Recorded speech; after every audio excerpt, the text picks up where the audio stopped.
aku mau bantuin teman-teman kalau siapa tahu lagi butuh gimana sih caranya buat ngatur keuangan di usaha baru. Nih aku mau coba kasih contoh sebuah cash flow. Sekarang aku punya contoh. Ini contohnya ceritanya nama usahanya Cafe Elegant Grandiose. Asik kayak banget, susah banget namanya.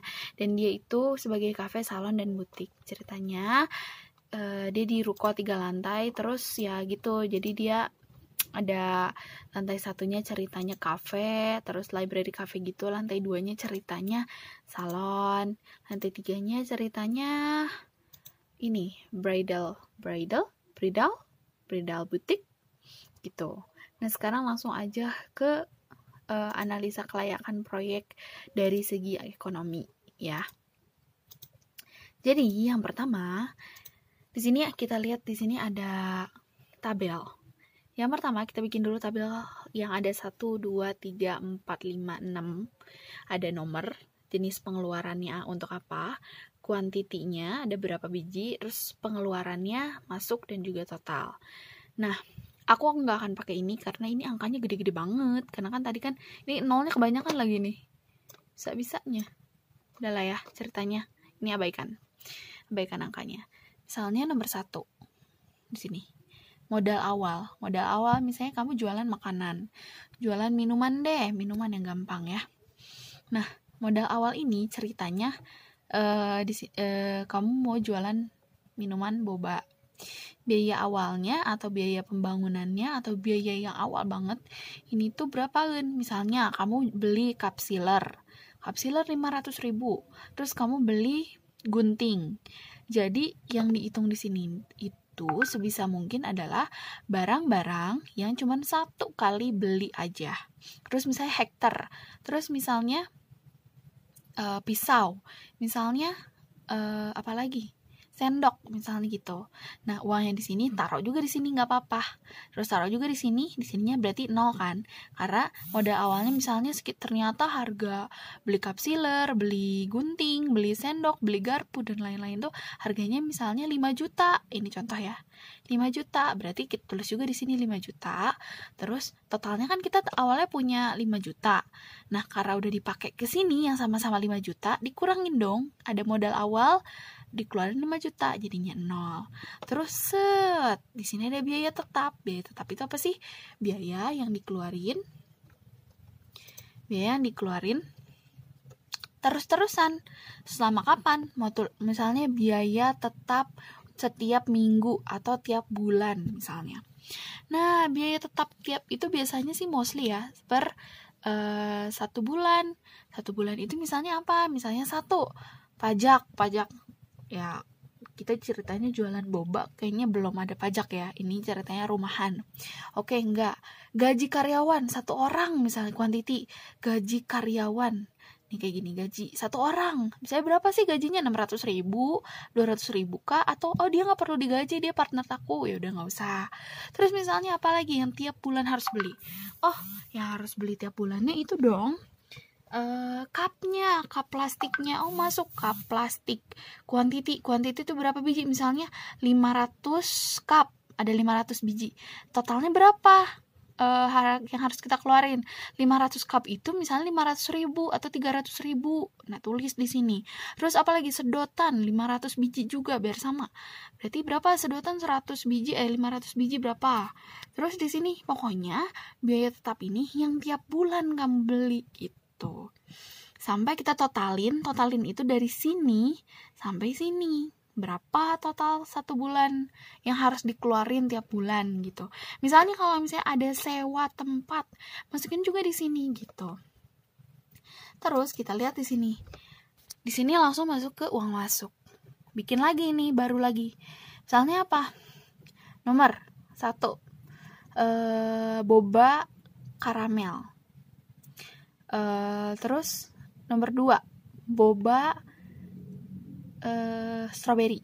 Nah, boba karamel itu misalnya, atau enggak kalian kalau misalnya ini kan per bulan nih, coba aja bikin per hari. Wah, per hari mantuls ya.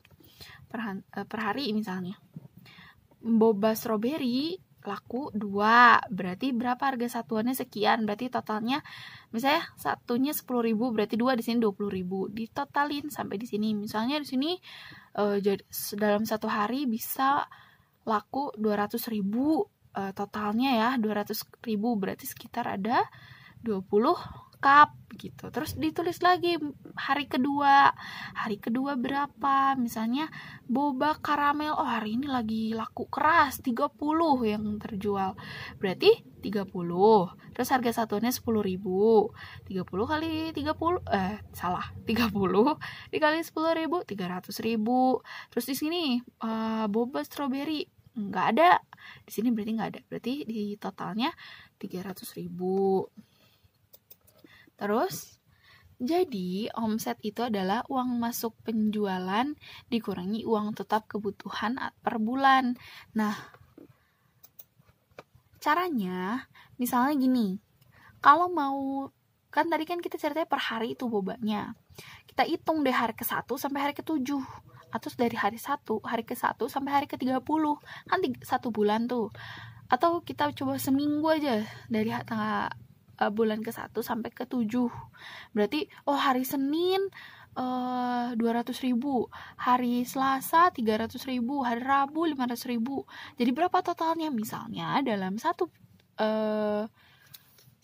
minggu itu kejual sekitar, penghasilannya ya, omsetnya itu sekitar, bukan omset ya, uang masuknya itu sekitar 1 juta.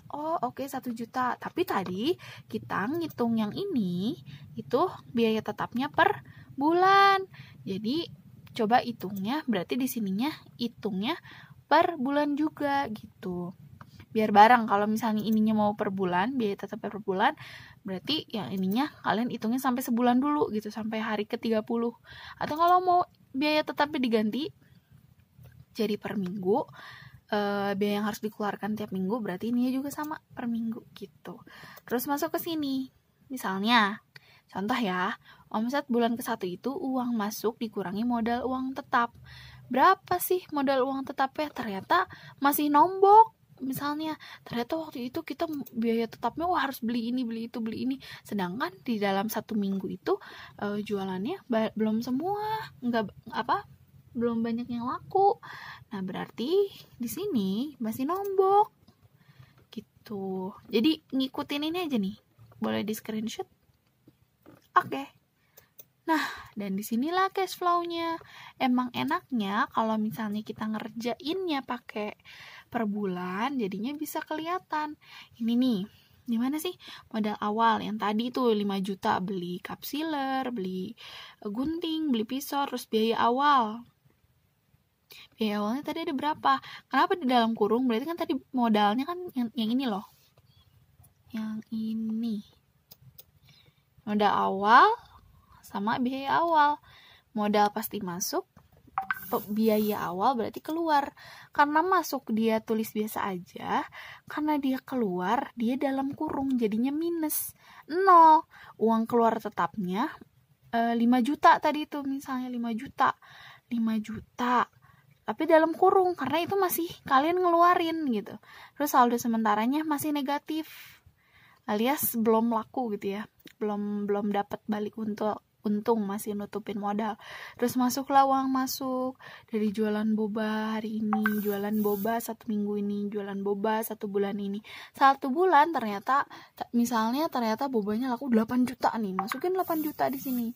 Jadi nanti yang ini dikurangi yang ini gitu loh. Jadi terus saldo akhir bulan ini ternyata omset kita segini, misalnya omset kita 2 juta, naikin 2 juta ke sini. Kan udah nggak perlu modal awal lagi nih, karena cup seller udah punya, terus beli hektar udah punya, jadi nggak usah nih pakai yang gini, langsung ke sini uang keluar tetap. Tapi kan dalam 1 bulan kita harus ngeluarin sekian kayak gitu. Jadi ini pokoknya yang di dalam kurung artinya dikurangi gitu.